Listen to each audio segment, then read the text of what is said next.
Hi, y'all. It's your boy Boss P, and this is Boss P TV. We gonna get right into it, man. Oh man, it's getting even worse for your boy Gunna.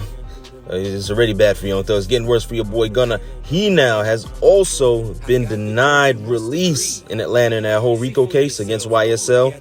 Yeah, they said no bail, no bond, none of that. You gonna keep your ass in jail until 2023 when we set a court date. You know what I'm saying? So a Georgia judge on Monday refused to release Gunna and Young Thug from jail following an indictment in the sweeping criminal case against the alleged Atlanta gang members, denying pretrial release to Gunna while deferring a decision on Young Thug. Like, I don't know what they talking about. I thought Young Thug was already denied bail. This is saying that they waiting to deny pretrial release until they hear more evidence. I don't know about that. I thought he was already denied on pretrial release, but yeah, moving on. All right, so basically, by denying the pretrial release, what they're doing is they're keeping him in jail until trial begins.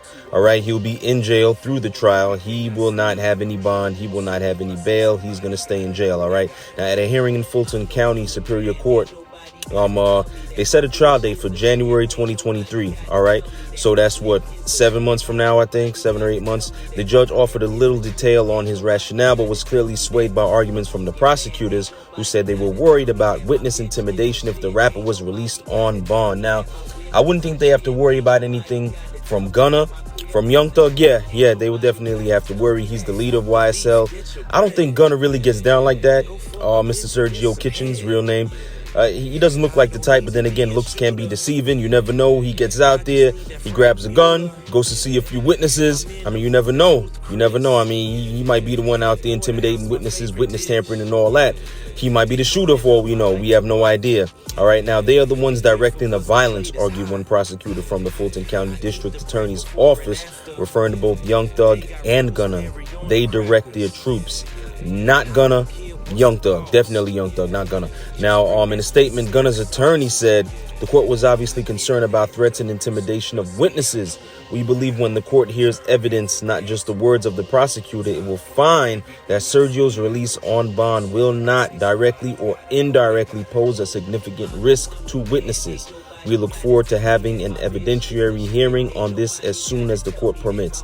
Now, an evidentiary hearing, if you don't know, that's when they present the evidence, all right? So they'll present the evidence on the case, and he's going to try to prove that Gunna had nothing to do with this whole Rico case, and he should not be in prison. All right, now, Judge Glanville did not rule on whether Young Thug should be released on bond. They definitely going to keep Young Thug ass in jail. Instead, the judge delayed the proceeding so that he could first rule on claims from prosecutors that the rapper's attorney should be disqualified from the case over a conflict of interest. That issue is going to be litigated in the weeks ahead, and the judge will deal with the question of bond and pretrial release at that point. If they keeping Gunna in jail, they definitely keeping Young Thug in jail. Gunna has violated only one of the Rico statutes. Young Thug, he got like a bunch of them. And remember, after that, he got 7 more felonies put on top of that. They are not letting Young Thug ass out of jail. They need to just put that to rest right now and just say, yeah, bro, we're not giving you bail. We're not giving you bond. You're going to be in prison until the trial begins. Now, the hearing came 2 weeks after the prosecutors unveiled an 88-page indictment, goddamn, against dozens of young members of Young Slime Life, claiming the group is not a musical operation, but actually a violent street gang that wrought havoc in Atlanta over the past decade. The charges include allegations of murder, carjacking, armed robbery, drug dealing, and illegal firearm possession.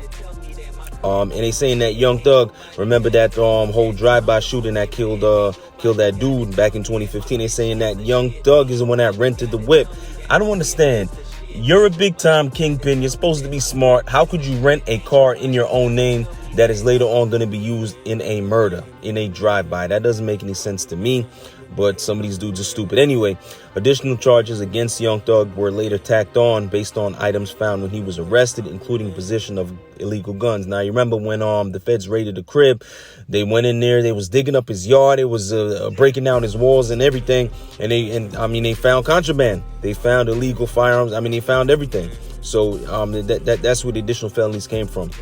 Now, the case is all built around Georgia's RICO Act, a law based on a more famous federal RICO statute that's been used to target the mafia. Now they're using it to target rappers and labels and anybody really who's involved in a gang that's doing real things like drugs, like guns and all of that, they can use the Rico statute against you, because there's going to be one dude at the top, and he may not be directly involved. He may not be getting his hands dirty in the day-to-day operations as far as the illegal activity, but he's the one giving the instructions. So they created this statute so that they could charge the boss of the organization, the guy way up top who doesn't get his hands dirty, the same way they can charge the guys who's actually doing the crimes, because he's the one up there directing them, telling them what to do. So that's why the Rico statute exists, because guys like John Gotti, Paul Castellano, guys like Vincent the Chin Gigante, all these mob bosses, they are very well insulated. All right. And by that, I mean that they have their guys right next to them, being the underboss and the consigliere. And the guys at the bottom talk to their bosses, who are the captains. The captains then talk to the underboss or the consigliere. Then those two cats talk to the boss. So there's no way in that setup that the boss actually talks to the soldiers. And the soldiers are the guys, the made guys way at the bottom. There's no way that the boss is going to talk directly to them. The boss will never be seen talking directly to them. They talk to they have to go up the chain of command. They talk to their boss, who is the captain, and the captain moves up and talks to the underboss, the consigliere, and so on and so forth. All right, so that's why the Rico statute was created, so that they could go get these big mafia kingpins, even though they didn't get their hands dirty in the day-to-day operation of the mob. Now, listen, man, all this, it all comes back to what I always say: leave the gang shit, leave the whole street shit alone. Especially if you're a rapper. I know, like I always say, it's hard for y'all to get on if you're not affiliated, if you don't have a big crew behind you, and in the video you don't got them throwing up signs and throwing up flags and all that. It's hard to get that street credibility. This is why, if you remember, Tekashi 6ix9ine, he got down with Treyway, right? Because it would be hard to do it on his own. You know what I'm saying? They all wanted, like, who is this little white boy?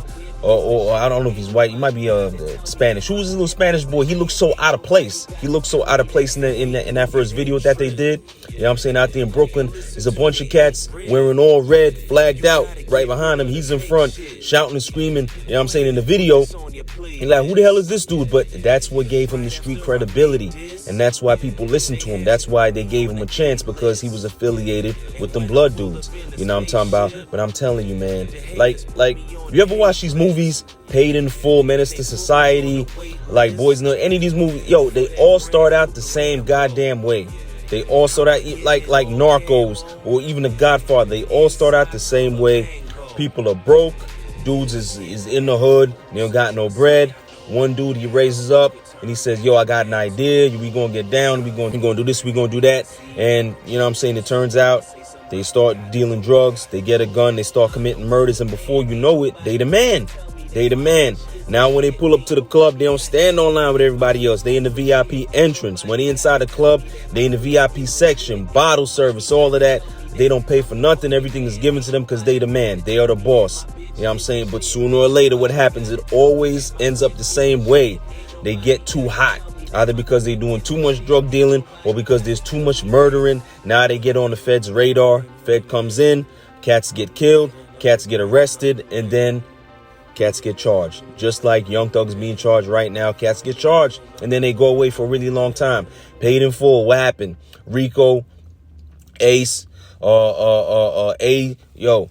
they was the man. They was doing their drug dealing and all that. They was moving keys throughout Harlem or whatever. And then what happened? Shit got too hot. Shit got too crazy. They ended up, Rich died. Rich got killed. Alpo went to prison for a long time. You know what I'm saying? Like, it always ends up the same way. AZ got shot up. He got shot up to the point he was like, he didn't want to do shit no more. You know what I'm saying? So, I mean, yo, don't look at the beginning of the movie. Don't look at the middle of the movie. Always look at the end of the movie. And what we watching right now is a movie. All right? Gunna, Young Thug, they've been doing their thing for a long time. Yo, prosecutors like, yo, the DA's like, yo, we've been watching these cats since 2012. You know what I'm saying? That's 9 years ago. 9 years they've been watching these dudes. They got evidence up the ass. You know what I'm saying? And they're going to use this evidence. First of all, they're going to keep these dudes in prison. Right? They're going to keep them in prison until the trial begins. You know what I'm saying? When the trial begins, the lawyers is going to stretch it out because the lawyers got to make money. You know what I'm saying? And right now, the feds are not involved. Right now, it's an Atlanta thing. Okay, the Atlanta has their own Rico statute. They're gonna bleed these dudes dry. They're gonna make these cats spend all the money that they have on attorneys. And if it don't go the way that the feds wanted to go, the feds are gonna step in and say, "Nah, we got this." Then they're gonna start everything all over. It's gonna go on for years. They're gonna bankrupt these dudes, and they're gonna try to force them to take a deal because they will not be able to afford a legal representation anymore. You know what I'm saying? So this is how the feds do their thing. This is how they work. It's all a chess game. It's all a chess game. And letting Atlanta take the lead, that's a chess move. All right, so they're gonna make these cats spend all their money on attorneys, and when they don't have any money left over, then the feds step in. They start the whole thing over again. Yo, you have to look at the big picture, man. Look at the big picture. Life is more than just cars and money and girls and bottles and clubbing and all of that. Life is more than these music videos that you see when cats is balling and flossing and they got girls all around and, you know what I'm saying, the Phantom and the Lamborghini. Life is more than that. Don't throw your life away because you want to ball out, because you want to be rich, or because you want to be the man. You know what I'm saying? Don't throw your life away by joining up with a gang, and then you end up like Gunna and Young Thug. You end up like YFN Lucci. You end up like 6ix9ine. You end up like Treyway. You know what I'm saying? Yo, we seen this movie so many times, man. So many times. So yeah, man, it always ends up the same way. You either die or you go to jail. I ain't seen a movie yet where somebody walked off into the sunset, moved down to Florida, and they just retired. You know what I'm saying? That's very, very, very, very rare. It really doesn't happen. In this street thing, in this gang thing, you either die or you go to jail. You know what I'm saying? And that's what Gunna and Young Thug is learning about right now. YSL is in big trouble. You know what I'm saying? But yeah, man, that's all I got for y'all on this Gunna being denied bail, being denied bond, being denied pretrial release situation. He's going to have to sit in a cell until 2023 January when his trial begins. And I'm telling you, Young Thug is not far behind. In the coming weeks, we're also going to hear that the judge is denying everything on. You know what I'm saying? We're going to see how it all plays out. We're going to see how it all plays out. But yeah, man, that's all I got for y'all for right now in this whole situation, man. But yeah, I'm talking to my bosses right now, man. I'm talking to y'all. If you like what you're hearing, if you like what you're seeing, be sure to like and subscribe to the channel. That way you get to stay updated on when I drop all my latest videos, you heard? But that's all I got for y'all for right now. It's your boy Boss P, and I'm out. Turn half a bag to a whole top floor, everything I see, I control.